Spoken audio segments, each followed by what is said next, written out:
Ilang beses na nating napakinggan dito sa ating programa ang tungkol sa mga kwento ng mga taong tila ba may karamdaman pagdating sa pagpipigil ng init ng katawan.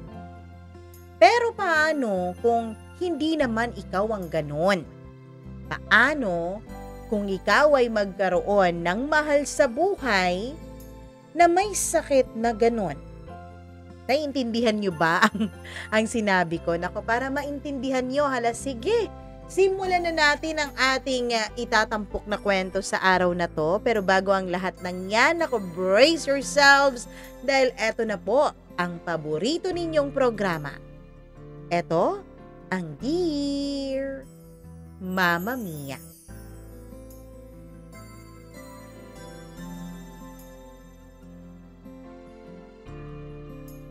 Karamihan, lalong-lalo na sa mga kalalakihang katulad ko, gusto natin na mainit ang partner natin, lalo na pagdating sa usapang pakikipagniig. Pero paano kung sobra-sobra ang pag-iinit nito? Paano kung pati ikaw hindi na masabayan ang kaniyang pagnanais sa ganung bagay?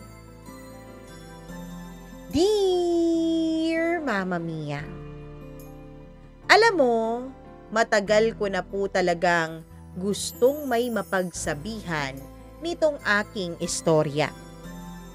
Pakiramdam ko kasi ay parang pasan ko na sa dibdib ko yung bigat ng sikretong ito.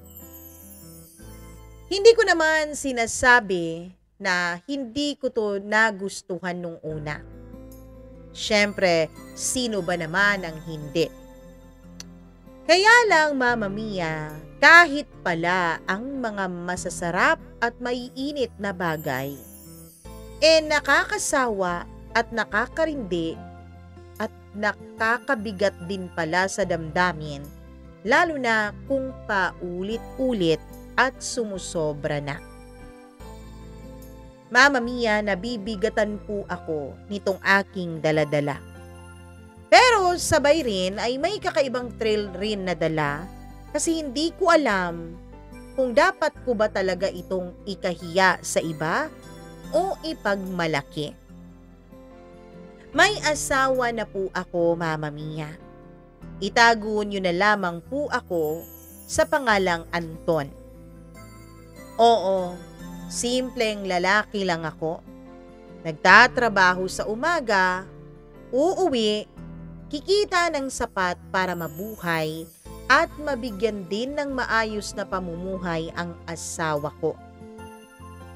Mama Mia, masasabi ko naman po na wala po akong angking kayabangan sa aking katawan. Unang-una, hindi po ako pinalaking mayabang ng aking mga magulang. Pangalawa, hindi rin po ako mayaman.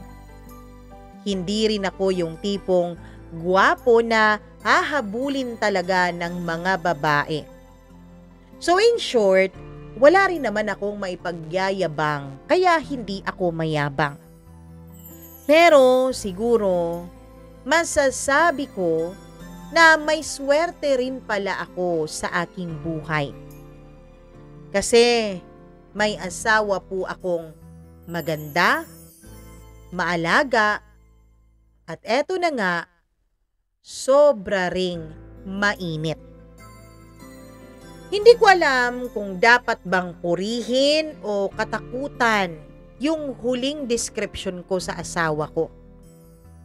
Kasi sa totoo lang, Mama Mia, mula nang naging mag-asawa kaming dalawa, ay para po akong naiipit sa sitwasyon na minsan ay parang isang magandang panaginip, pero kadalasan po ay parang isang nakakatakot na bangungot.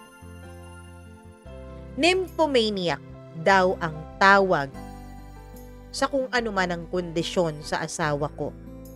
Yun ang nakita ko sa pagre-research ko sa internet. Hindi ko po yan alam noon, Mama Mia.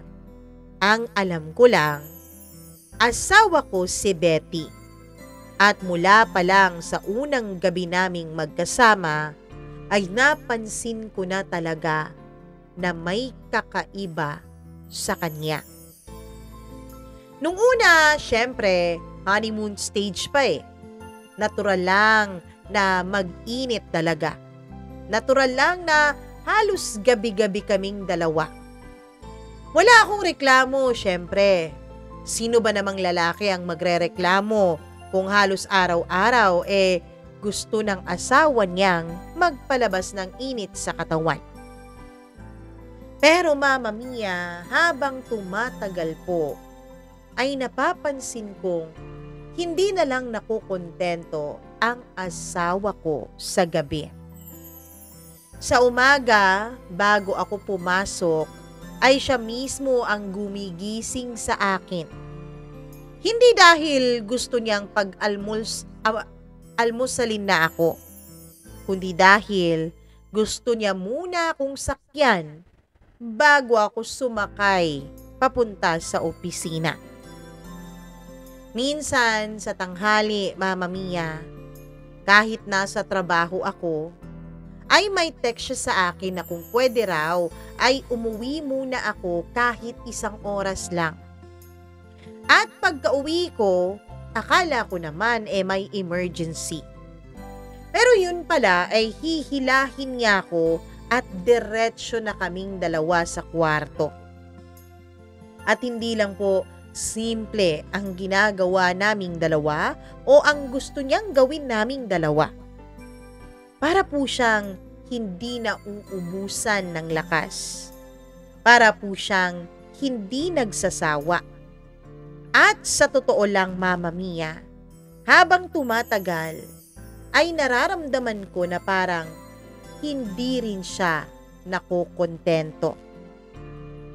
Ako syempre, may trabaho Tapos idagdag mo pa yung mahaba-habang biyahe dahil sa traffic. Kaya naman, yung katawan ko ay napapagod din sa buong araw na pagkayod.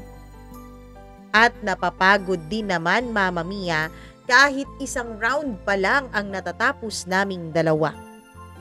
Pero yung asawa ko, para po siyang lalong lumalakas sa bawat pagkakataon na natatapos kami.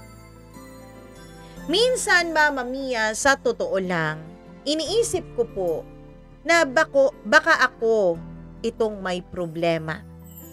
Kasi hindi ko matapatan ang init ng aking asawa. Pero habang tumatagal, nare-realize ko na hindi pala ako ang may problema. Hindi pala ako ang nagkukulang. Siya lang talaga ang laging may pasobra. May kondisyon pala talaga siya. Hindi naman siya masama, Mama Mia. Hindi rin naman siya nanlalalaki. Hindi naman siya nagtataksil sa akin.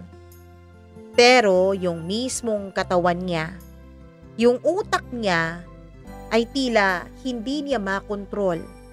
Tila ba parang nakaprogram na laging naghahanap ng kakaibang init. At dito na nga po nagsisimula ang kwento ko. Naaalala ko pa nung unang gabi namin bilang mag-asawa ni Betty. Hindi ako makalimot kasi yun na siguro ang pinakamatinding gabi ng buhay ko.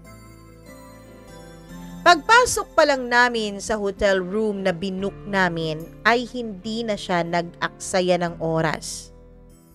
Kung yung iba lalaki ang nag-i-initiate, sa amin naman ay siya, Mama Mia.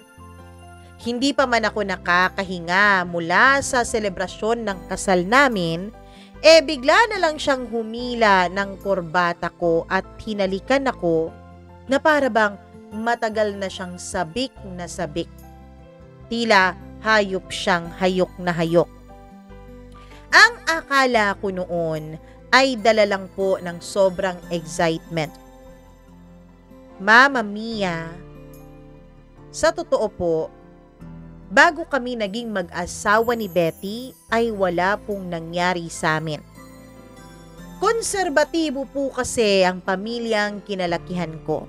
Laging pinapaalala sa akin noon ng mga magulang ko na ang mga babae ay iginagalang. At ang kanilang pagkababae ay hindi mo basta-bastang pinipitas, lalo na kung hindi mo pa pinapakasalan. Tumatak po yun sa akin, siguro nga po dahil may 2 tito din po akong mga pare. Kaya naman, ganun na lang ang paniniwala ko. So syempre Mama Mia, yung unang gabi ng kasal naming 2 ni Betty, ayun din yung unang gabi na may nangyari sa amin. Sa totoo lang, nung magnobyo at nobya pa lamang kami, ay ilang beses na po kaming muntik madala sa sobrang init. Si Betty po kasi talaga ay nag-iinit Mama Mia. Pero lagi kong sinasabi sa kanya na nirerespeto ko siya. Ang totoo niyan, muntik na nga iyong naging dahilan noon ng aming hiwalayan. Buti na lang at talagang mahal namin ang isa't isa at humantong pa kami sa kasalan. At yung unang gabi nga na may nangyari sa amin, ay halos 10 beses po kaming nagtalik. Kahit pagod na pagod ako dahil sa buong araw na selebrasyon at seremonyas ng kasal namin. At dun ko nga naisip, iba nga talagang uri ng babae ang napangasawa ko. Kahit na wala naman akong masyadong karanasan pagdating sa mga babae. Although Mama Mia, may mga times po dati na natukso ako sa iba, ay wala pa po akong nakikilalang babae na kasing init niya. Kahit pa nga may mga kaibigan akong nagkukwento ng kanilang mga karanasan, ay never pa po akong nakarinig nang tungkol sa isang kaibigan kong nagkaroon ng karanasan sa isang babaeng katulad ng asawa ko. Hindi po kasi siya nakukontento sa 1 o 2. Habang pawis na pawis at pagod na ako, siya naman ay nakangiti pa, nakayakap pa sa akin at sinasabing, "Sige pa Han, hindi pa ako tapos eh." Hindi ko makalimutan yung pakiramdam na yun, Mama Mia. Nakakatuwa, nakakalibog, oo, pero nakakatakot din. Kasi kahit anong ipasok kong lakas, ay parang hindi nauubos yung lakas ng asawa ko. At hindi lang po sa kama, may nangyari sa amin nung kasal namin. Sa eroplano pa uwi namin, Mama Mia, ay bigla na lang siyang nagdahilan na pupunta sa CR at gusto niya akong sumunod sa kanya. Hindi ko pa alam kung paano ko nagawa, pero oo, napilitan po akong sundan siya. At doon mismo, Mama Mia, sa maliit na cubicle ng eroplano, nagawa pa rin namin ang bagay na yon. Mula noon, alam ko pong hindi na magiging normal ang buhay ko bilang may asawa. Mabilis na lumipas ang unang taon namin bilang mag-asawa. Kung tutuusin, wala naman akong masyadong reklamo kay Betty. Masaya naman siya at kapag masaya siya ay masaya rin ako. Pero habang tumatagal, Mama Mia, ramdam ko po, unti-unti akong nauubos. Isipin mo, pagkatapos ng trabaho, pagod ka na sa biyahe at pagtatrabaho buong araw. Ang gusto mo na lang sanang gawin ay umuwi, kumain at magpahinga. Pero siya, kahit hindi pa nga ako nakakakain, agad-agad niyang sasabihin na, "Tara na." At hindi pwedeng hindi ang isagot mo sa kanya. Kung minsan, Mama Mia, habang nagluluto siya at dumadaan ako sa likuran niya, ay bigla na lamang niya akong hihilahin. Minsan, kahit nasa sala kaming dalawa at nanonood ng telebisyon, bigla na lang siyang kakandong sa kandungan ko. Kahit anong lugar, kahit anong oras. Wala siyang pakialam basta mapagbigyan lang yung init ng kanyang katawan. Minsan, Mama Mia, nahihiya na talaga ako. Kasi muntik na kaming mahuli ng kapitbahay namin sa garahe kasi dun inabuta ng asawa ko. At doon na nagsimula ang malaking gulo sa utak ko, Mama Mia. Kasi mahal ko naman talaga si Betty, oo. Pero minsan, hindi ko na talaga alam, Mama Mia, kung normal pa ba kaming mag-asawa. Kung tutuusin, hindi ko naman agad iniisip na problema ito eh. Sino ba naman kasing lalaki ang hindi matutuwa kung may asawa siyang laging sabik na lang sa kanya? Parang jackpot kung tutuusin, di ba? Kung iba nga namumroblema dahil yung mga asawa nila ay tila nanlalamig na dahil pagod na sa mga gawaing bahay sa buong araw. Pero ako, eto, kabaliktaran ng problema ko. Pero dumating yung punto na kahit anong pilit kong itago, ay ramdam ko po na nauubusan na talaga ako ng lakas, Mama Mia. Naaalala ko isang gabi. Galing akong overtime sa trabaho dahil may tinatapos kami. Siyempre pagod na ako. Pawis na pawis din dahil mainit ang biyahe pa uwi kahit na gabi na. At gutom at antok na rin. Pagdating ko sa bahay, akala ko makakahiga na lang ako agad dahil tinext ko na si Betty. Nag-disclaimer na ako sa kanya, Mama Mia, na nakakapagod ang buong araw ko sa trabaho noon. Pero pagpasok ko sa kwarto, nandun siya. Naka-lingerie lang. May mga kandila pa sa gilid ng aming kama at nakangiti siya na para bang batang nakita ang paborito niyang laruan. Han, ang tagal mo naman. Kanina pa kita hinihintay eh. Sabi niya habang hinihila ako papalapit. At dahil lalaki lang din naman ako, Mama Mia, kahit pagod ang katawan ko nagre-react pa rin naman ito at hindi ko na nga napigilan, ay bumigay rin naman ako. Pero habang ginagawa namin iyon, ramdam kong kalahati ng katawan ko ay gusto nang sumuko. Habang yung kalahati naman ay nagpupumilit pa ring makasabay sa asawa ko.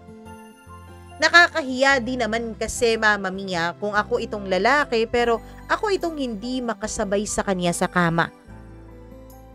Pagkatapos noon ay hindi pa po siya nakontento. At doon ko talaga naramdaman yung iba yung pangamba. Paano kung darating yung araw na hindi ko na mapagbibigyan ang hilig ng kaniyang katawan? Maghahanap kaya ng iba ang asawa ko? Dumating yung punto na natuto akong gumawa ng mga palusot. Kapag sobrang pagod na ako, minsan sinasabi ko na masakit ang ulo ko o masakit ang lalamunan ko o ang katawan ko o tinatrangkaso ako. Pero Mama Mia, kahit anong palusot ko ay tila hindi po natitinag ang aking asawa. Han naman, kahit saglit lang please. Lagi niyang bulong. At kapag ganun, ang hirap talagang tumanggi. Natatakot ako, Mama Mia. Natatakot ako na baka hanapin niya sa iba kung hindi ko maibigay sa kanya. Kasi nakikita ako sa mukha niya na hindi lang po basta libog ang nararamdaman niya, kundi parang pangangailangan talaga. Na para bang mamamatay siya kung hindi ko magawang ibigay yon. Sa totoo lang, Mama Mia, hindi na po talaga ako tila isang normal na lalaki. Never na po akong nanonood ng mga malalaswang pelikula o mga palabas sa internet.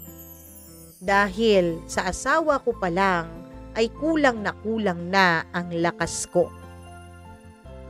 Minsan, kapag hindi ko talaga kaya, nagsi-self-service siya. habang nakahiga ako sa tabi niya at nanonood.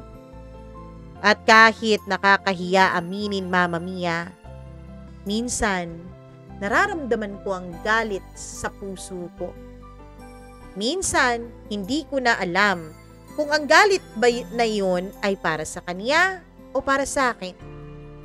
Galit ba ako dahil tila nababastusan ako kasi nga sa harapan ko pa talaga siya nagpaparaos ng mag-isa at hindi ko siya masabayan? O galit ba ako sa sarili ko dahil hindi ko maibigay ang pangangailangang iyon ng asawa ko? Betty, pwede ba? Pagod ako eh. Sigaw ko minsan. Pero sasagot lang siya sa akin.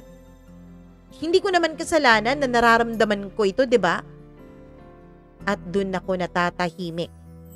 Kasi totoo nga naman, hindi nga naman niya pinili na maging ganito. Lagi niyang sinasabi sa akin, Mama Mia, na kung may pagpipilian lamang siya, ayaw niyang maging ganito. Dahil sa sobrang init niya, minsan ay napapahamak po kaming dalawa.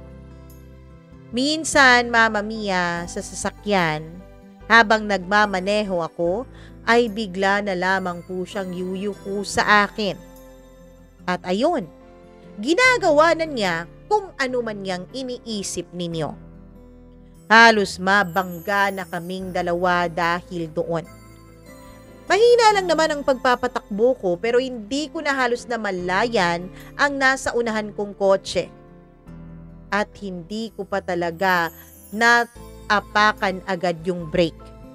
Kaya naman nung naapakan ko yun, napasubsob talaga si Betty doon sa ilalim ng kotse. Minsan naman nasa bahay ng mga magulang ko kami dahil may handaan. Ang daming tao kasi nga 50th anniversary iyon ng mga magulang ko. Dahil ang dami-dami ding mga nagmamahal sa kanila at ang dami-dami ding mga inimbitahang bisita. Mama Mia, bigla na lang niya akong hinila sa kwarto ng kapatid ko at sinarado ang pinto.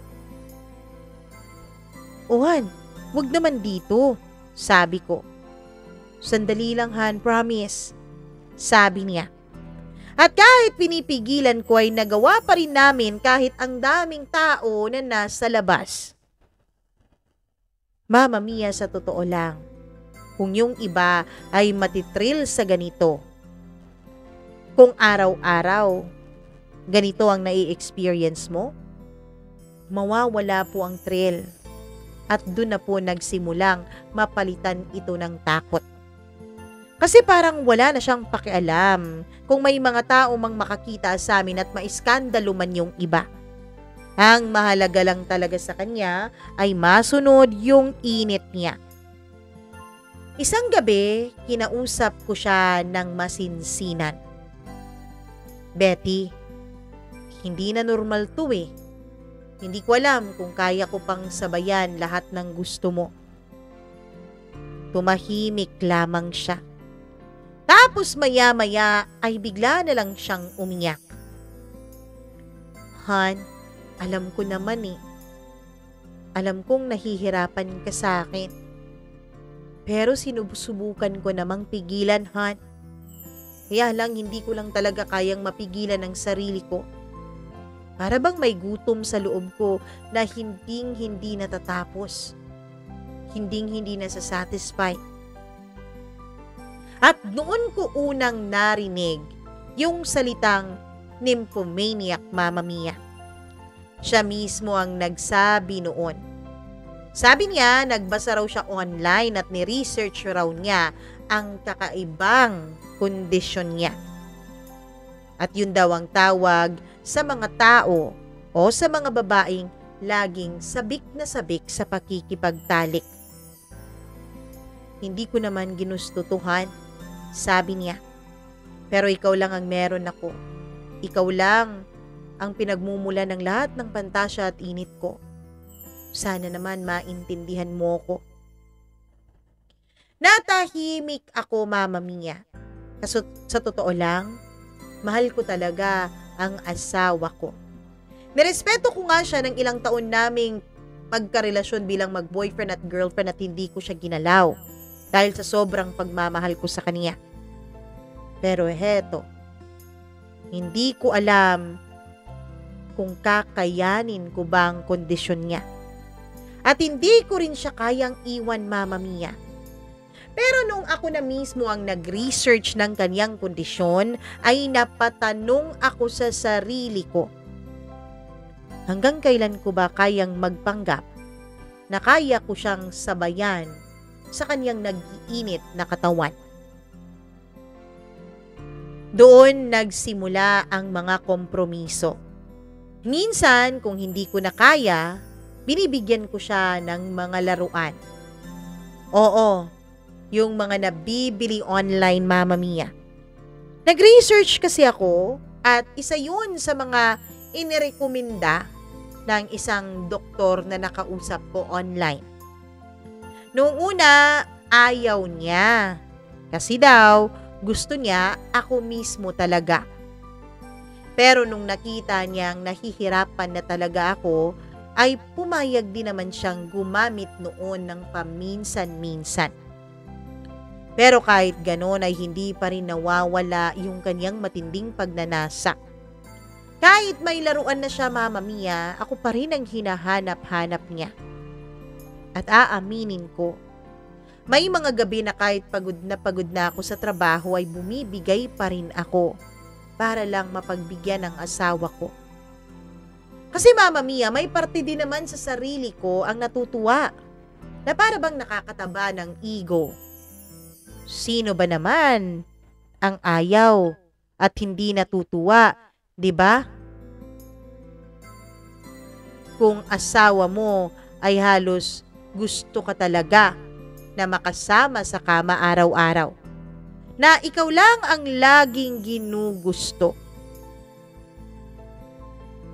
Pero sa kabilang banda, may parte rin na kinakain ako ng sobrang takot. Hindi ko malilimutan yung unang beses na pinilit niya ako habang nasa trabaho ako, Mama Mia. Isang hapon, nasa opisina po ako. Busy kami kasi month-end yun. At may mga papeles na kailangang asikasuhin. Tapos nagkaroon pa kami ng problema sa isa naming kliyente. Bigla na lang po siyang nag-text sa akin. Sabi niya, miss na raw daw niya ako. Nakikiusap siya na mag-half day na lang daw ako sa araw na yon. Siyempre, Mama Mia, hindi pwede. Marami akong ginagawa at marami akong kinakailangang tapusin. Pero maya-maya lang ay nagulat na lang ako nang makita ko siyang nakatayo sa labas ng building. Nakapustura na parang wala siyang nararamdaman ni katiting na pagkapahiya. Binaba ko siya. Betty, anong ginagawa mo rito? Tanong ko. Hindi ko na kaya, Anton. Gusto kita ngayon na. At bago ko pa siya mapigilan ay hinila na niya ako papuntang parking. At dahil nakakabit lang naman sa pantalon ko, yung susi ng kotse namin ay dun mismo sa loob ng sasakyan, ginawa niya ang lahat ng paraan para mapilitan akong sumabay sa kanyang init. Mama Mia, kinabahan talaga ako kasi baka may makakita sa aming dalawa at mapahiya ako hindi lang sa aking mga kaopisina, kundi sa buong building na yon. Pero si Betty, parang wala lang talaga sa kanya. Isa pang sitwasyon na muntik na kaming mapahamak ay nung isang gabing nasa garahe kami. Nagpaalam siya na lalabas lang para magtapon ng basura. Ako naman ay nag-aayos ng mga gamit sa sasakyan. Pagbalik niya ay bigla na lang niya akong hinalikan, sabay hila papasok sa loob ng kotse. Han, pumasok tayo sa loob ng bahay, sabi ko. Dito na lang Han, mabilis lang naman to eh. Bulong niya. At kahit anong pigil ko, Mama Mia, tila ako sa kanya para bumaba kami ng kotse at dun na lang kami sa loob ng bahay, ay hindi pa rin talaga siya nagpapigil. At dun mismo namin ginawa iyon, sa mismong garahe, Mama Mia, habang hindi pa pala talaga niya na isasara yung gate mula nung naglabas siya ng basura. At may mga tao pa talaga noon sa bahay ng kapitbahay namin na nasa kabilang bakod lang kasi nagkaroon din ng konting handaan sa kanila. Naririnig ko pa nga yung mga nag-uusap na mga bisita, tapos yung mga asong tumatahol. Iniisip ko na baka may dumaan sa garahe namin at matignan kung ano yung tinatahol ng ibang aso. Pero si Betty, hindi talaga siya nagpapigil. Wala siyang pakialam kahit mahuli pa kaming dalawa. Pagkatapos noon, Mama Mia, ay halos nanginginig ako, hindi sa sarap, kundi sa sobrang takot.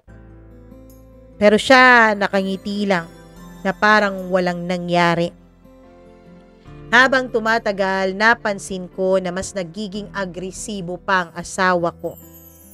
Parang kapag lalong tumatagal ay lalong tumitindi ang pangangailangan niya, Mama Mia. Hindi na po siya nakukontento sa mga simpleng pagkakataon. Gusto niya talaga yung may matinding thrill. Gusto niya yung delikado sa pakiramdam. Minsan nasa mall kami. Habang namimili ng damit ay bigla na lang niya akong hinila sa fitting room. Sige na, mabilis lang to, Han. Buti na lang, Mama Mia, sa araw na yun, hindi po weekends. Kaya kukonti lang ang tao sa mall. Ako naman pawis na pawis sa sobrang kaba kasi nga baka mapansin kami ng sales lady. Pero gaya ng dati, hindi ko pa rin matanggihan ang aking asawa. Dumating sa punto na kinausap ko na siya ulit ng masinsinan. Betty, baka kailangan mo na talaga ng professional help. Hindi ko sinasabing may mali sa'yo, ha? Hindi ko sinasabing hindi mo kaya na kontrolin ang sarili mo. Pero baka may doktor na pwede mong makausap. Baka may gamot para dyan sa kondisyon mo. Umiling siya, Mama Mia. Han, wala namang gamot sa ganito eh. Nag-research na ako. Kung ano-anong website na ang binasa ko. At saka bakit? May masama ba? Asawa naman kita eh. Legal naman tayo. Kaya kahit gawin pa natin ng paulit-ulit, wala namang makakapigil dahil karapatan naman natin yon. Isa pa, nagtataksil ba ako sa'yo? Hindi naman, 'di ba? Ikaw lang ang gusto ko, Han. Wala akong ibang lalaki.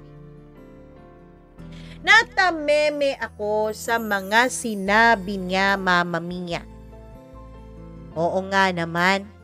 Totoo nga naman. Ako lang talaga ang gusto niya. Ako lang ang pinagmumulan ng lahat ng init at mga pantasya niya.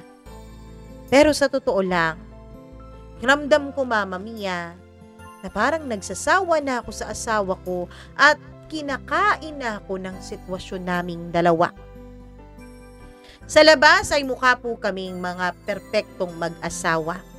Maganda siya, mabait, maalaga sa akin, at masunurin, tsaka marespeto din sa pamilya ko. Pero ang hindi alam ng lahat, sa likod ng saradong pinto ay para akong hinahabol ng isang apoy na hindi namamatay. May mga gabi na ramdam kong masaya ako kasi ako ang laman ng isip niya. Pero may mga gabi din na parang gusto ko nang tumakas sa sitwasyon ko, Mama Mia. Kasi hindi na po nagiging normal ang mga demands niya magdating sa kama. At aaminin ko po sa inyo, dumating yung punto na kahit ako mismo ay nagbago. Oo, napapansin ko na tila may mga gabi na mas mainit ako kesa sa dati. May mga gabi na nararamdaman kong nahahawa ako sa kanya. Pero kasabay noon, mas napapagod din ang katawan ko at ang isip ko. Mama Mia, dumating yung punto na kahit mga kaibigan ko, pati na rin ang pamilya ko, napapansin na rin ang kakaibang kilos ni Betty. Isang beses, nasa reunion kami ng mga kabarkada ko noong college. Meron po kasing isa naming kabarkada na sa US na po naka-base na umuwi. Sabi niya, gusto niya raw magkita-kita kami at siyang bahala sa lahat ng gastos. At syempre, gusto rin daw niya, Mama Mia, na kasama namin ang amin pong mga asawa at pamilya para daw magkakakilanlan na sa isa't isa. Lalo pat dun siya nakapag-asawa sa US at hindi namin na personal na kilala ang kaniyang asawa. Kaya naman, kasama ko noon si Betty. At syempre, proud na proud ako kasi maganda po ang asawa ko. Pero habang nag-uusap kami ng mga tropa ko at nag-iinom habang nag-iihaw ng karne, ay bigla na lang pong lumapit sa akin si Betty. Akala ko kasi, Mama Mia, ay nandun po siya sa grupo ng mga asawa at mga kababaihan. Lumapit siya sa akin ng sobrang dikit at para bang sobra-sobrang kanyang lambing na parang walang nakatingin sa amin. Han, pwede ba tayong umuwi na? Bulong niya sa akin. Nabigla ako kasi 8:00 pa lang noon ng gabi. Ni hindi pa nga nagsisimula ang kasiyahan at nag-iihaw pa nga kami ng mga kabarkada ko. Hindi pa nga kami nagsisimulang kumain pero nag-aaya na agad siyang umuwi. Sabi ko, sandali lang Han, kausap ko pa mga kaibigan ko. Isa pa, ngayon lang naman to Pero hindi po siya nagpatinag. Hindi siya tumigil, Mama Mia. Humihimas-himas na siya sa braso ko at ramdam kong hindi lang simpleng paglalambing ang ginagawa niya sa akin. Buti na lang at medyo nakainom na rin yung ibang mga tropa ko, kaya hindi nila masyadong napapansin ang kinikilos ng aking asawa.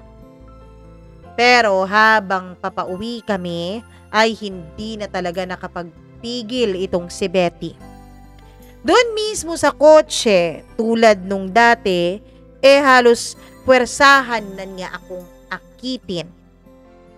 Hindi ko alam kung matatawa ba ako o maiinis na talaga sa kanya. Pero ang masakit, Mama Mia, kinabukasan ay may narinig po ako mula sa isa kong kaibigan. Pre, sobra naman yata yung lambing ng misis mo kagabi. Halos ayaw ka ng pakawalan.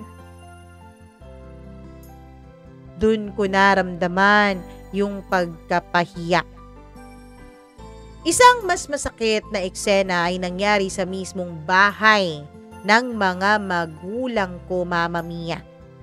May handaan na naman, birthday po kasi ng tatay ko.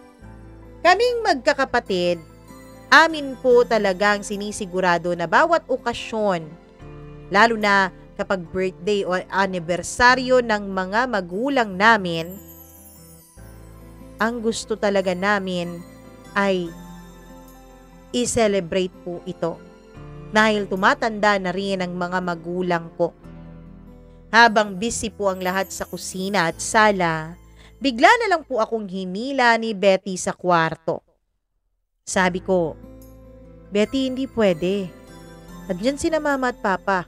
At isa pa, bising-busy sa kusina. Kailangan nating tumulong. Pero alam niyo ba ang sagot niya sa akin, Mama Mia? Kaya nga mas exciting, di ba, Han? Kasi andyan lang sila sa labas At bago ko pa siya mapigilan ay hinalikan na niya ako at nagmamadali na rin siyang hinubaran ako at hinubad na rin ang kanyang mga saplot. Hindi ko na pwedeng ma-describe ang kaba ko noon, Mama Mia. Lalo pat napaka-konserbatibo talaga ng aming pamilya. Para akong mababaliw kasi alam kong anumang oras ay pwedeng may pumasok sa loob ng kwarto kasi hindi naman kwarto namin iyon. At isipin mo na lang, Mama Mia, ano kaya ang sasabihin ng pamilya ko kung mahuli nila kaming dalawa ni Betty sa ganong sitwasyon? Pagkatapos noon, nung lumabas kaming dalawa ni Betty, ay halos hindi ako makatingin ng diretsyo sa mga magulang ko o ni sa mga kapatid ko. Tinanong kasi kami kung bakit daw natagalan kami sa kwarto at bakit tila napagod kami. Napahiya talaga ako, Mama Mia. At habang kumakain kami ni Betty ay hindi ako makatingin sa mga mata ng aking pamilya. Samantalang si Betty naman ay tila ba wala lang nangyari. Masaya pa rin siyang nakikipagkwentuhan sa mga kapatid ko at mga asawa nila. Hindi ko alam, Mama Mia, kung bakit hindi nahihiya ang asawa ko. Siguro hindi naman talaga po kami ipinanganak sa iisang pamilya. Hindi naman kami sabay na lumaki. Hindi pareho ang aming upbringing. Pero 'di ba? Kasi kahit konting respeto man lang, 'yun ang hinihingi ko sana sa kanya. Dumating ang gabi na halos sumuko na talaga ako. Tulad ng dati, pagod na ako sa trabaho. Tapos nung araw na yun ay pinagalitan pa talaga ako ng boss ko kasi nagkaroon ako ng aberya. Inis na inis siya sa akin. Kaya naman napahiya talaga ako sa meeting namin. So ang nararamdaman ko noon, Mama Mia, pagod, galit at pagkadismaya. Pero pagdating ko po sa bahay, imbis na makakuha ako ng kapayapaan at kapahingahan sa mga nararamdaman ko, ay nandun na naman si Betty. Nakaligo na at nakabihis na. Para bang handa na siya sa kahit anumang bakbakan na pwedeng mangyari. Betty, pagod ako. Sabi ko, Han, please naman. Ngayong gabi gusto ko ulit, please. Yung mga laruan mo na lang sana muna, Betty. Pagod talaga ako eh. Hindi ko na kaya. Hindi mo ba naiintindihan yun, ha? Han, please. Hindi ako nasasatisfy dyan sa mga laruan eh. Ikaw talaga ang gusto ko. Betty, hindi naman ako makina. Tao ako. Napapagod din ako. Doon siya natahimik, Mama Mia. At maya-maya ay bigla na lamang siyang umiyak. Akala ko ba mahal mo ko, Anton? Bakit parang tinatanggihan mo na ako? Bakit parang hindi mo na gustong ibigay ang mga pangangailangan ko? Doon ako parang pinukpok sa ulo. Kasi paano ko ba sasabihin at papatunayan sa kanya ang mga salitang mahal ko siya? Pero hirap naman akong pagbigyan siya sa mga pangangailangan niya. Simula noon ay hindi na po talaga ako mapalagay. Hindi ko alam kung hanggang saan hahantong ang relasyon naming dalawa ni Betty bilang mag-asawa.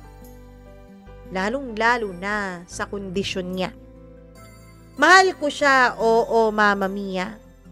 Pero mas lalong lumalaki ang takot sa dibdib ko habang mas lalong umiinit din at tumitindi ang pangangailangan ni Betty. Paano kung sa sobrang pag-iinit niya ay bigla na lang po siyang maghanap ng iba kapag hindi ko na talaga siya kayang sabayan pa? Paano kung isang araw maiskandalo kami ng ibang tao at masira pa ang reputasyon namin? At higit sa lahat, Mama Mia, Paano kung dumating ang oras na tuluyan na talaga akong bumigay? Hindi sa kama, kundi sa pagod na nararamdaman ko kay Betty. Isang gabi, Mama Mia, sobrang pagod ako sa trabaho gaya ng araw-araw ko. Halos hindi na talaga ako makagalaw noon sa kama. Dahil nagkaroon din ng outreach program ang kumpanya sa araw na yon at halos hindi kami nakaupo ng buong araw, ay naninigas po ang mga paa ko. Hindi kasi ako sanay sa mahaba-habang tayuan at lakaran. Pero nandyan ulit ang asawa kong si Betty. Nakayakap sa akin at parang walang kasawaang humihiling ng pagniniig naming dalawa. "Han, please. Please. Kailangan kita. Gusto ko talaga." Sabi niya habang nakayakap ng mahigpit sa akin. "Han, pwede bang makiusap sa'yo? Pagod na pagod ako eh. Naninigas ang binti ko." "Ha naman, huwag kang mag-alala. Hindi naman ikaw ang kikilos eh. Hihiga ka lang naman at ako nang bahala."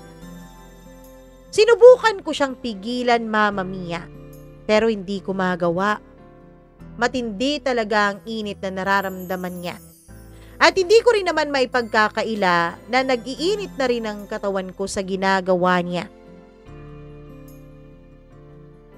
Mama Mia, daig pa ni Betty ang adik po sa ipinagbabawal na gamot. Kasi yung mga adik sa ipinagbabawal na gamot, at least isang beses lang sa isang araw kung sobrang adik na talaga, 'di ba? Si Betty hindi. Hindi siya nakukontento ng isang beses lang.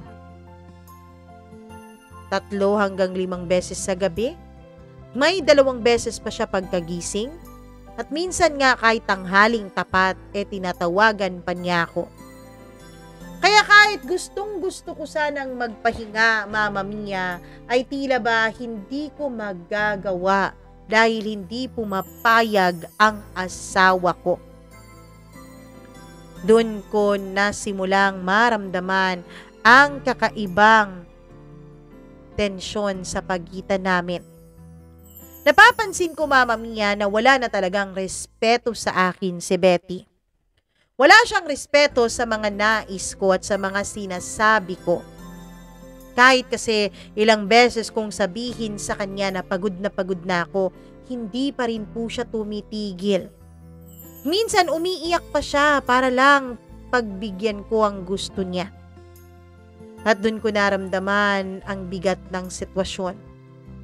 Hindi ko na alam kung kakayanin ko pa ba ang asawa ko.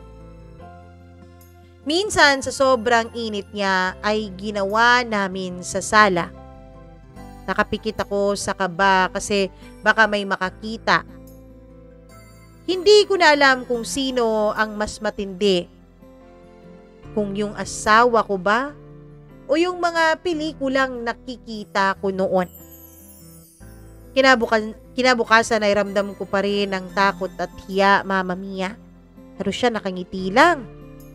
At doon ko naisip, parang wala rin yatang balak si Betty na kontrolin ang kanyang sariling kondisyon.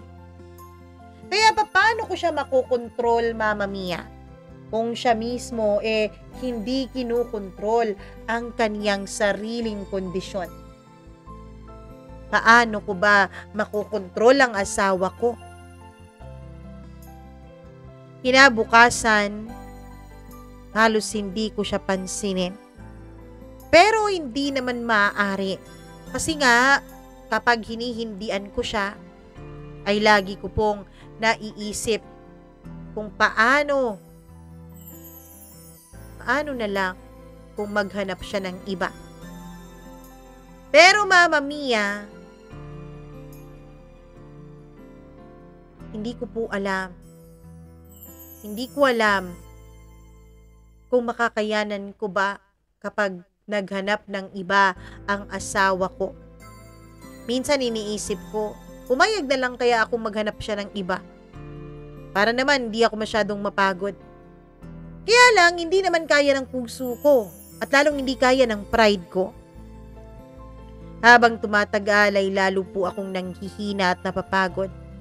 Ang katawan ko, ang isipan ko, hindi na makasabay sa kanya. Pero kapag tinititigan ko siya, at kapag naiisip ko kung gaano ko kamahal ang babaeng ito, ay natutunaw naman lahat ng galit, inis at pagod na nararamdaman ko. Isang gabi, umupo kami sa tabi ng kama. Tahimik. Napansin niya siguro, Mama Mia, na ilang araw na po akong hindi masyadong kumikibo. Kapag nagiinit siya at hinihila niya ako, nagpapatianod na lang ako pero wala akong masyadong sinasabi. Napansin niya siguro yung emosyon ko. Han, gusto ko lang sanang sabihin at ipaalala sa'yo na mahal kita. Sabi niya. Doon ay napaluha ako. Kasi kahit na sobrang hirap na, kahit na halos sumuko na ako sa init niya, mahal na mahal ko pa rin ang asawa ko, Mama Mia. Kaya lang ramdam ko na may hangganan din naman ang katawan ko. At may hangganan din naman ang kinakaya ng isipan ko. Alam ko naman yun eh. At mahal din naman kita. Sagot ko. Pero minsan, hindi ko na alam kung hanggang kailan ko ba kakayanin ito. Tahimik lang siya. Maya-maya, Mama Mia, ay ngumiti siya. Pero sana, lagi mong tatandaan na ikaw lang naman ang gusto ko at wala nang iba, Anton. Mula noon, Mama Mia, ay nagkausap kami at nagkaintindihan. Unti-unti naming tinututunan ang pagkakaroon ng mga kompromiso. Pumayag na rin siya, Mama Mia, na magpa-check up sa isang espesyalista. Ang totoo niya, nung una ay nahihirapan akong maghanap ng espesyalista, Mama Mia, kasi nakakahiya din namang magtanong sa mga kakilala ko. Buti na lang at may na-research ako. Doon kami nagpakonsulta. Hindi lang po si Betty ang kinakausap niya, kundi pati ako na rin. Dahil sabi nung doktor, pati rin naman daw ako ay apektado sa kondisyon ng asawa ko. Kaya kaming dalawang nakikipag-usap. Doon namin natutunang magkaroon ng schedule para kahit papaano ay makahanap kami ng balance sa buhay namin. Sabi ng doktor ay kailangan daw talagang kontrolin ni Betty ang sarili niya. Natutunan kong sabihin sa kanya ang totoo kapag hindi ko na kaya. Natutunan ko ring iparating sa kanya ang mga takot ko, lalong-lalo na yung takot na baka maghanap siya ng iba. Natutunan din niyang maghintay minsan sa akin. May mga laruan din kami, lalong-lalo na yung mga inirekomenda ng doktor. May mga role plays daw. Sabi ng doktor, hindi naman daw masama na magkaroon kami ng mga role play bilang mag-asawa. Para raw, hindi lamang ang init ng katawan ang nasa satisfy kay Betty, kundi pati na rin ang pantasya ng kanyang isipan. Mas pinili din naming maging bukas sa isa't isa para hindi namin masaktan ang damdamin ng isa't isa. Sa totoo lang, Mama Mia, hindi po talaga naging madali. May mga araw na umiiyak pa rin talaga si Betty. Hindi madali pero natutunan naming tanggapin ang kondisyon niya at ang mga limitasyon ko. Natutunan kong mahalin siya hindi lang sa init kundi sa buong pagkatao niya. At alam kong ganun din naman siya sa akin, Mama Mia. Ngayon ay masasabi kong unti-unti na rin naman naming nakokontrol ang kanyang kondisyon. Mama Mia, magpipitong taon na po kaming kasal ni Betty. Hanggang ngayon ay wala pa rin kaming anak dahil nung nagpa-check up kami ay may kondisyon po siya. na nahihirapang bumuo ng bata. Sa ngayon ay hindi pa naman kami naghahanap ng anak. Iniisip ko na lang, Mama Mia, paano ko pa ba pagkakasyahin ang oras at atensyon ko kung magkakaroon pa kami ng anak ng asawa ko gayong may kondisyon pa siyang ganito. Oo, may mga pagkakataon pa rin naman na lumalampas sa limitasyon niya si Betty. May mga pagkakataon pa rin naman na siya po ay nag-iisip na parang hindi niya kakayaning kontrolin ang kaniyang sarili at kondisyon.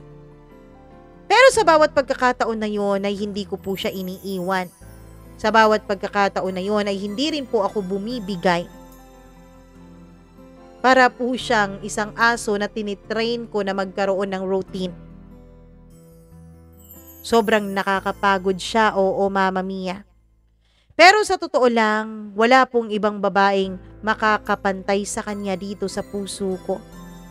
Mahal na mahal ko po ang asawa ko. At kahit minsan gusto ko na rin talagang sumuko, ay hindi ko po magagawa. Kasi siya lang ang nagbibigay saya sa puso ko. Kahit na sobrang init niya. Kahit na hindi ko na masabayan at napapaso na ako at delikado na kung minsan, ay paninindigan ko po ang pinangako ko sa harap ng simbahan. Na sa hirap at ginhawa, sa sakit man o kalusugan, sa kahit na anumang pagsubok, ay sasamahan ko siya. Mama Mia, ito po ang kwento ko, ang confession ko sa inyo, sa sarili ko at sa mundo. May asawa po akong nymphomaniac na kaming dalawa lang at ang doktor niyang nakakaalam. At oo, minsan mahirap. Sa totoo lang, nangangayat na nga ako sa pagbibigay sa kanya ng hilig niya eh. Minsan nakakadeliryo din, nakakainis, na parang gusto ko nang lumayas, pero hindi ko magawa dahil mahal ko siya. Hanggang dito na lamang po ang kwento ko. Nawa po ay nagustuhan niyo ang kwento namin ng asawa ko at sana isali niyo rin po kami sa mga dasal ninyo. Na sana kahit papaano naman ay maging hindi masyadong matindi itong sitwasyon at kondisyon ng asawa ko. Sana kahit humina man lang ng konti. Hanggang dito na lamang po, Mama Mia. Lubos na gumagalang. Anton.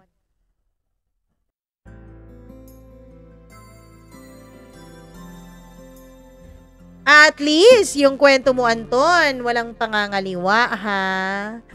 At least yung kwento mo, walang paghahanap ng init sa piling ng iba, walang ganon. Pero alam mo, Anton, bilib na bilib din naman talaga ako sa'yo. Saludo ako sa'yo bilang isang lalaki at bilang isang asawa. Napatunayan mo talaga kahit hindi namin nakikita o hindi namin nasaksihan ang inyong kwento, base pa lamang sa pagkukwento mo, napatunayan mo na sa amin na talagang dalisay ang pagmamahal mo sa iyong asawa. Buti naman at pumayag na rin itong si Betty na magpa-check up at kumonsulta ng doktor, Buti naman at ganon. Dahil kung hindi, baka kung saan na talaga kayo inabot. At sa'yo, Betty, sana lagi mong tatandaan na ang pag-aasawa, ang pagkakaroon ng relasyon, punong-puno ito ng mga kompromiso. Hindi lang pangangailangan mo ang isinasaalang-alang mo, kundi pangangailangan din ng partner mo. At syempre, hindi ko rin talaga lubos na masasabi o lubos na makakapagsalita dyan sa kondisyon mo kasi hindi naman namin alam kung gaano kahirap yan. Ikaw naman ang dumadanas. Ipagdadasal na lang namin na sana unti-unti ay magiging maayos na yung kondisyon mo. At syempre, nagpapasalamat ako ng lubos sa iyo, Anton, dahil kahit na totoo nga namang medyo kontrobersyal at medyo, ano ba tawag dyan? Medyo nakakahiya ba? ang kondisyon ninyong mag-asawa at ang sitwasyon ninyo, pinili mo pa rin i-share yan dito kahit na alam kong hindi ito ang mga tunay ninyong pangalan. Maraming salamat sa iyong pag-share at naway tuloy-tuloy ka na maging isang mabuting asawa. Hindi lamang dahil mahal mo si Betty, kundi dahil mahal mo ang Panginoon at yun ang sinumpaan mo sa Kanya. Maraming salamat. Nako, sa mga nanonood at nakikinig ngayon, o diba? At least, ang sa akin at least walang pangangaliwa, walang paghahanap ng, pagpaparausan sa ibang tao, diba? Yun ang importante. Please do like and share this video dahil alam ko na ang kondisyon na ito, madalas ay kinakahiya ng mga taong meron ito. Madalas ay tinatago nila, kaya madalas, kapag nalalaman ng mga tao kung anong pinagagawa nila, hindi naiisip ng tao na baka sakit. Ang naiisip ng tao ay malandi lang talaga. Ano lang talaga, ganoon, mahilig lang talaga, 'di ba? Hindi natin naiisip na meron palang mas malalim na kondisyon kaya nagiging ganoon ang isang tao. So, napaka-brave ng step na ito para kay Anton at alam kong marami diyan ang nagkukubli.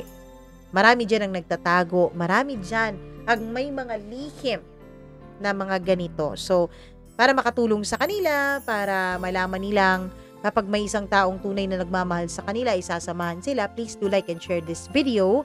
At huwag nyo na rin kalimutan na i-subscribe itong channel natin kung hindi pa po kayo subscriber. Kasi based dito sa atin pong, audience, based dito, meron po tayong ang ating mga viewers ay may bago na 43.1%.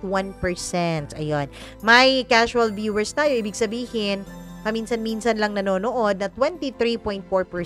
At ang regular viewers natin ay 33.5%. So, meron tayong mga bago. So, sa mga bago dyan na hindi pa natin subscribers, please do subscribe to our channel.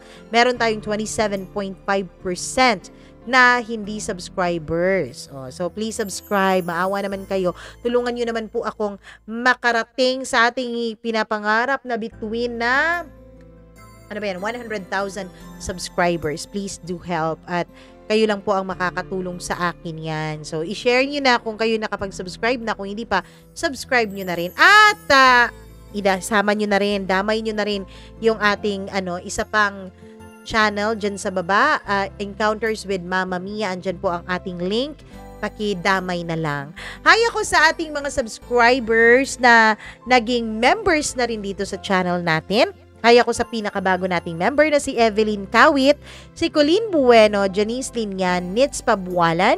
Hello rin ako kay Maria Elena Abe, Maureen Tugab, Gimaras Girl, Easy Gale, Mila Raduban at Freaky. Maraming salamat po sa inyo at syempre sa atin pong mga solid na taga-panood, na taga-comment. Hello po sa inyo. Hi ako kay Jaya Diagan. Maraming salamat sa pagko-comment mo lagi. Kay Sally Buma, kay May Marie Bornales. Hello sa iyo. Hi din ako sa Team Mira TV. Maraming salamat. Kay Muning Muning. Hello Muning Muning. Hi din kay Sir Reynaldo De Vera. And salamat po sa lagi mong panonood. Hello rin kay, sino ba to?